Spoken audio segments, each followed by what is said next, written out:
వరి పంటకి పచ్చి పేడ అయితే వేస్తున్నాను. ఇప్పుడు నేను మీకు ఇక్కడ చూపిస్తున్న పేడ మొత్తము గేదెలకు సంబంధించింది.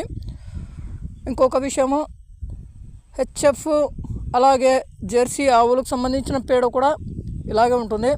కానీ ఒంగోలు గిత్త నాటు ఆవులకు సంబంధించిన పేడ అయితే అది వేరే రకంగా అయితే ఉంటుంది. ఒకసారి బాగా గమనించవచ్చు.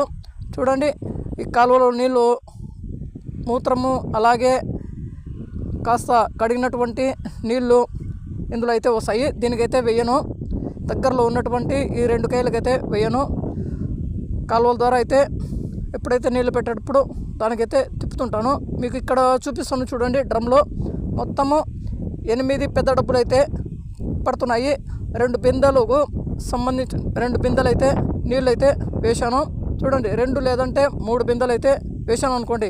ఈ విధంగా బాగా మెత్తది అయిపోయిన తర్వాత తిప్పేసి వేస్తాను. అది కూడా మీకు చూపిస్తాను. చూడండి, నీళ్ళు కూడా 10%, 20% లైట్గా పెట్టుకొని తర్వాత బాగా కరిగిపోయిన తర్వాత వేస్తూ నీళ్ళు మొత్తము 4 వైపులు వచ్చినట్టు చూసుకోవాలి.